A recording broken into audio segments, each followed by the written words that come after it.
శ్రావణ మాసంలో వచ్చే రెండో శుక్రవారం చాలామంది వరలక్ష్మి వ్రతం అయితే చేసుకుంటారు. సో మేము కూడా నిన్నే చేసుకున్నమాట. చాలా బాగా చేసుకున్నాం. మార్నింగ్ 3:30కి అయితే లేచాను. సో ముందు రోజు కూడా చాలా పనులన్నీ ఉంటాయి కదా మనకి. వరలక్ష్మి వ్రతం అంటే మినిమం ఒక వారం రోజుల నుంచి మనం అంతే ప్రిపేర్గా ఉండాలన్నమాట. ఎందుకంటే హౌస్ మొత్తం క్లీన్ చేసుకోవాలి, ప్రతిదీ చాలా జాగ్రత్తగా నిష్టగా చేసుకోవాలన్నమాట.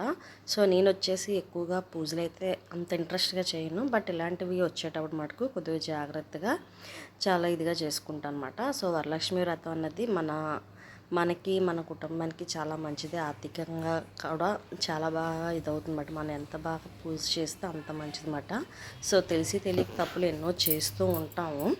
సో అలాంటి తప్పులన్నీ తల్లి చూసుకుంటుంది. మనకి తెలిసినంత వరకు మనం ఏది ఎంతవరకు కరెక్ట్గా చేస్తున్నాం అన్నది మనకి తెలియాలి.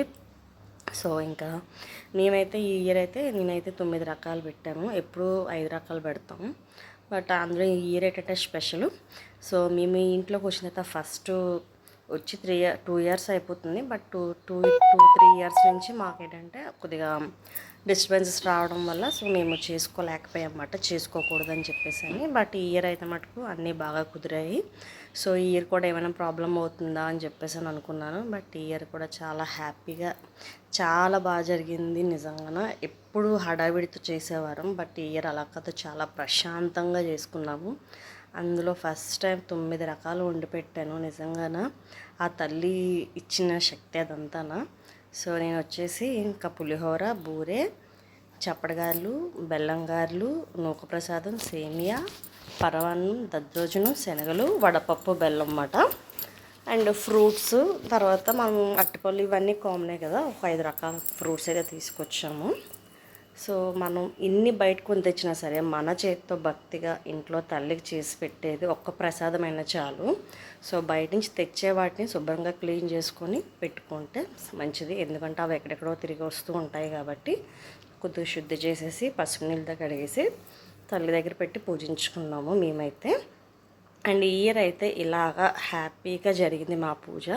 సో మీరు ఇంకా చేసేసుకున్నారా, ఇంకా చేయలేదా కామెంట్ చేయండి. ఎందుకనంటే ఫస్ట్ టైం చేసేవారైతే రెండో వారం చేసుకుంటారు. అండ్ ఆల్రెడీ ఫస్ట్ టైం చేసేస్తే సో ఇంకా తర్వాత మనం ఎవ్రీ ఇయర్ మనం ఏ వారం వీలైతే ఆ వారం చేసుకోవచ్చు. ఆడవాళ్ళకి వీలు కాదు కదా కొన్నిసార్లు. సో దాన్ని బట్టి మనం ప్లాన్ చేసుకోవచ్చు. మాకైతే ముందు మేము చేసుకున్నాము కానీ మా అత్తయ్య వాళ్ళతో కలిపి చేసుకునేవారం, బట్ ఈసారి నేను ఒక్కదాన్ని సింగిల్గా, అది కొత్త ఇంట్లోకి ఫస్ట్ టైం వచ్చాము కాబట్టి రెండో వారం సెంటిమెంట్తో చేయాల్సి వచ్చింది. యాక్చువల్లీ లాస్ట్ ఇయర్ కూడా చేయొచ్చు, బట్ ఏంటంటే అప్పటికి 3వ శుక్రవారం వచ్చడంతో చేయలేకపోయాను. సో ఇంకా వీళ్ళు చెప్పిన మాటలు విని అసలు చేయొచ్చో చేయకూడదు ఎందుకులే అని చెప్పేసి అని మామూలుగా శుక్రవారం పూట ప్రసాదం పెట్టి చేసేసుకున్నాం అంతే. అండ్ ఇయర్ అయితే ఇలాగా నేను సొంతంగా అంటే తిరిగి అంటే షాపింగ్ చేసి అన్నీ చేశానమాట. ఫస్ట్ ఎక్స్పీరియన్స్ నిజంగా చాలా బెస్ట్ అనిపిస్తుంది. సో మనం అనుకుంటాం పూజ రోజే బేగా లేచేసి దేవుడిని భక్తితో పూజించేస్తే మనకు వరాలు వచ్చేస్తాయి, లేకపోతే మనమే కరెక్ట్ అని చెప్పేసి అని అనుకుంటాము. అది అస్సలు కాదు.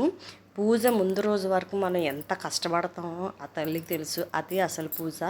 మనం తిరుగుతూ ఉంటాం, అది కొనాలి ఇది కొనాలి, తల్లికి అది పెట్టాలి, తల్లికి ఇది ఇష్టం, తల్లికి ఆ ప్రసాదం ఇష్టం, తల్లికి అలా చేస్తే ఇష్టం అని చెప్పేసి ఈ ఎంక్వైరీస్ అండ్ చాలామంది వీడియోస్ కూడా చూస్తుంటారు. నాలా తెలియని వాళ్ళు ఉంటారు కదా. సో నేనైతే 100 వీడియోలు చూసాను నాకు తెలీదు. నేను ఎవరైనా చెప్పిన వాటికన్నా కొన్ని యూట్యూబ్లో కూడా జెన్యున్గా చెప్తారు కదా, వాళ్ళ ఛానల్స్ కూడా ఫాలో చూస్తూ ఉంటాను. అండ్ నెక్స్ట్ వారం ఇంకా ఎవరైతే వరలక్ష్మి వ్రతం చేసుకోలేదో చేసేసుకోండి. ఈ ఇయర్ అయితే 5 వారాలు వచ్చాయి కాబట్టి అసలు వరలక్ష్మి వ్రతం అనేది చేసుకోవడం ఒక అదృష్టమే. మాకైతే 3 ఇయర్స్ నుంచి ఏదో ఒక డిస్టర్బెన్స్ వస్తుంది, చేసుకోలేకపోయాం. బట్ ఈ ఇయర్ అయితే ఇలా కుదిరింది. చాలా హ్యాపీగా, ఎటువంటి గొడవ లేకుండా చాలా ప్రశాంతంగా జరిగిందన్నమాట. ఓకే, అండ్ మీరు ఎలా చేసుకున్నారో కామెంట్ చేయండి. ఈ వీడియో మీకు నచ్చినట్టుగా అయితే మన ఛానల్ని సబ్స్క్రైబ్ చేసుకొని లైక్ చేసి ఛానల్ని సపోర్ట్ చేయండి. ఇంతకీ నేను డెకరేషన్ చేసే విధానం మీకు నచ్చిందో లేదో కూడా కామెంట్ చేయండి. Okay, bye.